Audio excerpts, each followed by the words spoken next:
Welcome to Too Fond of Books. My name is Janelle and this is a reading roundup. Now, I have quite a lot of books to talk about, so I'm just going to dive right in. I've started requesting books from NetGalley again. I had stopped during cancer treatments because my brain just couldn't handle it. Like, I was just too foggy-headed for writing reviews. But those treatments are over and I'm back and I'm excited to be using NetGalley again. So if you're not sure, NetGalley is a website where readers can request advanced reader copies from publishers, and if that request is accepted, then we receive an electronic copy of that book to read ahead of publication for review. And so I have 3 books. I told you I dove straight in. So I have 3 books to talk to you that are NetGalley books. The first one is Murder at the Victoria and Albert Museum by Jim Eldridge. This is the 8th in that series, and I have read this whole series and loved it. So when I saw it was an option that I could get the newest book out ahead of everybody else, I asked for it right away. So thank you to the publishers for giving me permission to read this ahead of time. Murder at the Victoria and Albert Museum is a historical mystery that takes place in 1899. As I've said, it's the 8th book in the series, but I noticed as I was reading it that readers new to this series can feel confident jumping right in because the author gives you enough information about the backstory and the characters for you to feel confident that you won't be confused reading this story. Like with any series though, you know, you might want to read them in order, but I think it would be fine to just jump right in. So we have 2 detectives, Daniel and Abigail. Daniel used to work for the Metropolitan Police. He actually was on Aberline's team who was hunting for Jack the Ripper. He is now no longer with the police and he has set himself up as a private detective. Abigail is a very interesting character. She is very intelligent. She's an archaeologist. She's been to university. And so between the 2 of them, they have a really great skill set and they work really well together as partners. They've come to be known as the museum detectives because of Abigail's her past and her area of study. If there is an issue in a museum, they in the first book anyway, they called Abigail to help them out, and then they just became known as the museum detectives. And so this is actually what I love about this series, is each book in the series takes place at a different museum. And so by the 8th book in the series, we are now at the Victoria and Albert Museum. And one thing that I really love is that Jim Eldridge really slides in a lot of interesting historical detail about the museums that he sets each book in. And the Victoria and Albert Museum, I didn't know this, but it had its start way back with the Great Exhibition in 1851. And exhibits from that were taken to a new museum that was called the South Kensington Museum, and then the South Kensington Museum became the Victoria and Albert Museum. So when this book opens, the construction is underway for the new bits for the Victoria and Albert Museum, and a body is found on the construction site. Because it is the Victoria and Albert Museum, the Queen is very involved, and she is actually the one who asks Daniel and Abigail to investigate. So I just thought that was great. I loved that there was a mention of Bram Stoker in this book. I love when these real historical figures show up in the books, even if it's just for a really brief period of time, like in this one, because it really helps me ground the story in a specific time period. So I loved that. This series also has quite often clashes with the police, and in this particular one, clashes also with special branch and military intelligence. So those clashes were made all the more interesting by the commission of the Queen, and so yeah, I do really enjoy that. So yeah, this was one that I really enjoyed, and I hope there are more to come in that series. I also read The Murder Mystery by Alice Castle. This is sort of a cozy, like I think on the spectrum, if cozy is over here and hard-boiled is over here, then the murder mystery is probably like here. It's not full on cozy, but pretty close to being a cozy. This one, it was interesting to me. This is being published. All of these NetGalley books that I'm talking about are now available, so you can go and find them if you want to pick them up. This was originally published, however, in 2017 as Death in Dulwich, and I actually think that that's a better title. The murder mystery is a tad on the nose for me, but that's okay. So this is the first in the Beth Haldane series. What I really liked about this one is that it was a unique amateur sleuth. Beth is a widow and therefore a single mom, and she gets a new job as an assistant archivist in this school that's been around since the 1600s. And her very first day of work, she discovers her boss dead. So not a great first day of work. So of course she's involved and becomes interested because she discovers his body. I loved that the murder happened right away. It happened in the first chapter, so we just dive right into the action. However, I will say the pacing was a bit slow in parts because there was an awful lot of Beth's personal life in the mystery. But all in all, this was an enjoyable, mostly cozy mystery. And then the third book from NetGalley was The Gentlewoman Spy by Adele Jordan.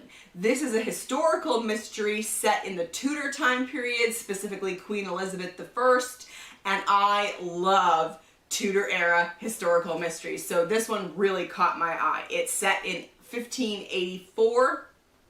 Kit, our main character, Kit Scarlett, has been trained from a child by Sir Francis Walsingham, who is the Queen's spy master. So he's trained her in the art of spycraft. He's trained her up to be an intelligencer. She's an interesting character though. She's young, she's impulsive, she's reckless, but ultimately I liked her. I thought for a good portion of the book that I wasn't going to be able to like her because she was too impulsive, too reckless. And but somehow the author did manage to change my mind, and I started to feel sympathy for this character and some understanding. So I did come to like her, and I'm looking forward to reading more books in this series. Her mission in this book is to thwart an assassination attempt on the Queen.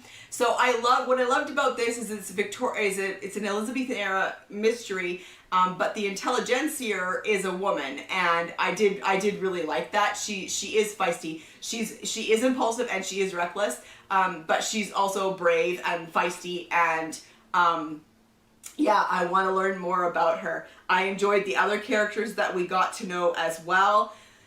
There was one thing that drove me crazy in this book. Ultimately, it didn't detract from how I ultimately liked this book, but it's a quirk of the author's that drove me crazy, and that's redundancies. So, for example, she used the word time twice in one sentence, or she used the word back 3 times in 2 sentences.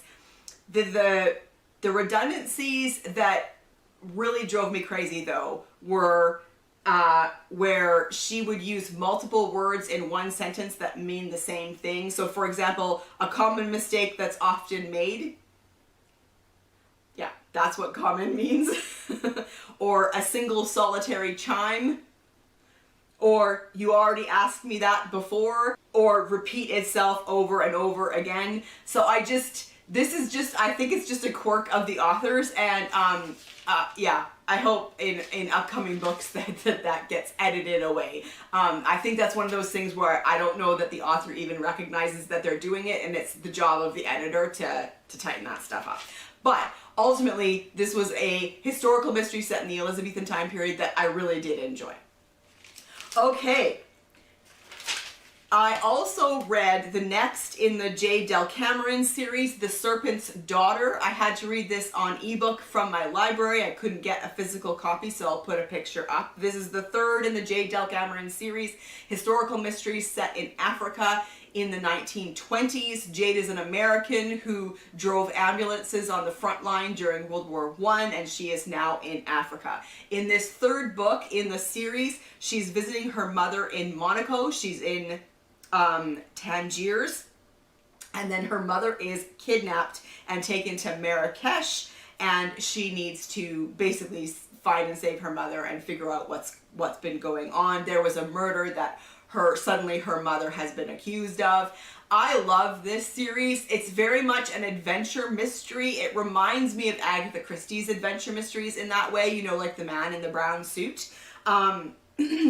And I love that it's not a traditional mystery in that sense. There is mystery in the book, definitely, but it's the adventure style of mystery, and I really do. This is a reread for me, and so I will be continuing on with that series because it's just a lot of fun. I also read, this is a book that I picked up in a thrift store that I'm going to give to my mom, but I wanted to read it myself first, and this is Eyewitness in Tobolsk by Olga Belisle. This is the story of a Lutheran family who are kind of eyewitnesses to what happened to Tsar Nicholas and his family. So this takes place in Russia in 1918, when there's the revolution, and the Tsar and his family are taken to Tobolsk, and Olga, who is the youngest daughter of this German Lutheran farming family, who get sent away from their own home, and they get sent to Tobolsk as well, and they are given a house that's right beside where the Romanov family are living. What's interesting about this story, so it's like the author was trying to show the similarities between these two very different families. So we have this German Lutheran farming family, and then we have the Russian Tsar and his family, who are Russian Orthodox. And so I thought that part was really interesting. This is also, as far as I know, this is true. It's written like a fiction story, but from what I can tell, these are true events. And the reason I'm saying that is because there's pictures. So this is Hulda on the front page. There's a picture of the Romanovs on the back.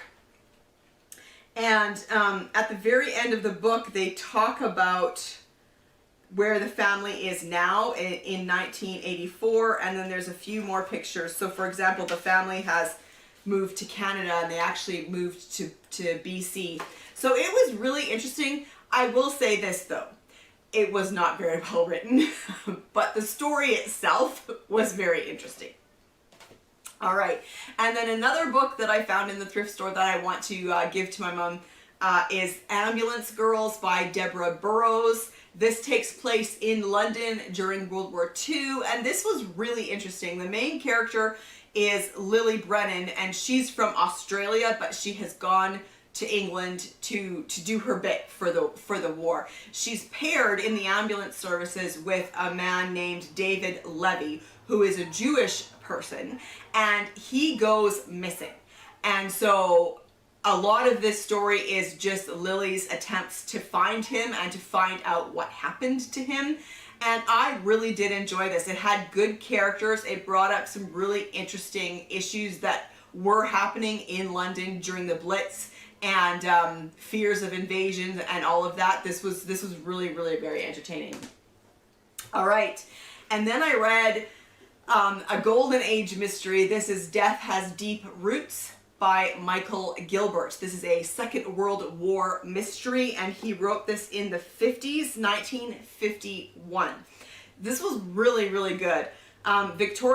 Victoria Lamartine is set to meet her end at the gallows. So this is actually primarily a courtroom story.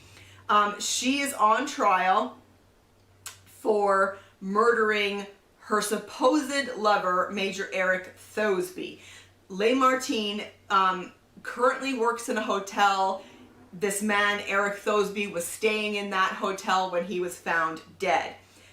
Victoria Lamartine is an ex-French resistance fighter, and according to the investigators, the only logical person who could have killed this guy. So what was great about this book is that you get the courtroom trial as it is playing out. Meanwhile, her solicitor knows that there's information in France that they need to figure out what's going on. And so he actually has gone to France, and he only has 4 days, the length of the trial, to get this information. So you get it interspersed, the trial interspersed with his desperate attempts to find out the truth in France. And I really enjoyed this. This was really, really entertaining.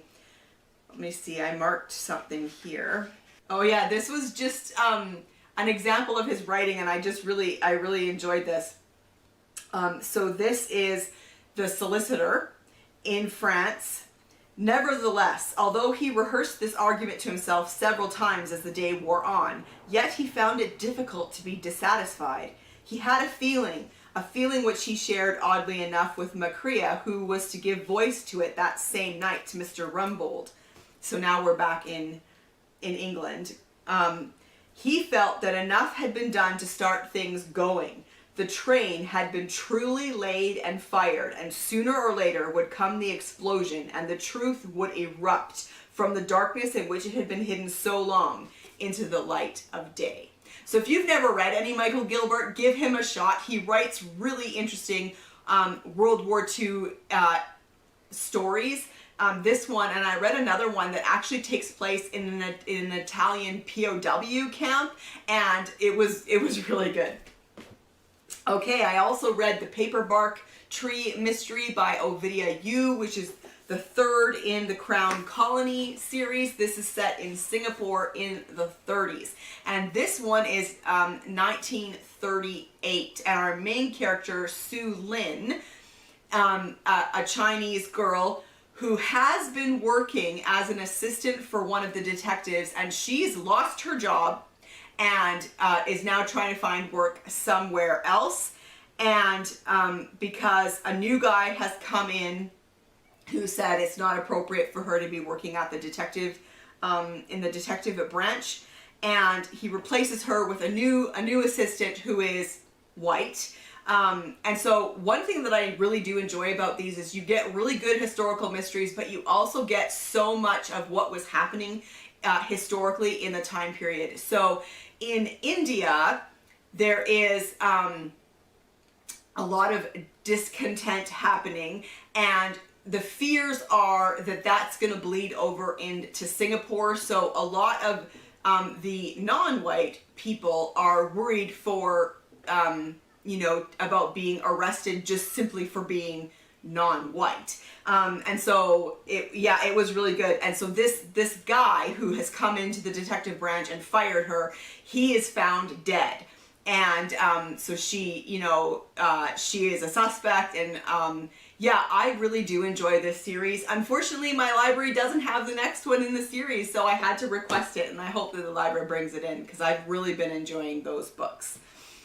I've also been following Kate Howe to Fairacre. She is doing a Fairacre read-along by Miss Reed, and this month's was Village Diary. I liked this one even better than the first in the series. This was written in 1958, I think. 1957. And so it's the second book in the series. It follows Miss Reed, who is a school teacher in Fairacre.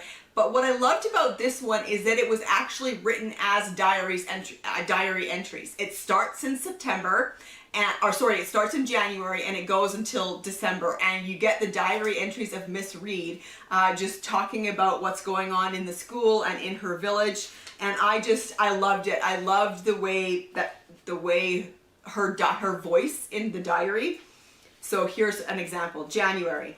As I have been given a large and magnificent diary for Christmas, 7 by 10 and nearly 2 inches thick, I intend to fill it in as long as my ardor lasts. Further than that, I will not go. There are quite enough jobs that a schoolmistress just must do without making this one a burden. So I really enjoyed this. This was cozy and funny.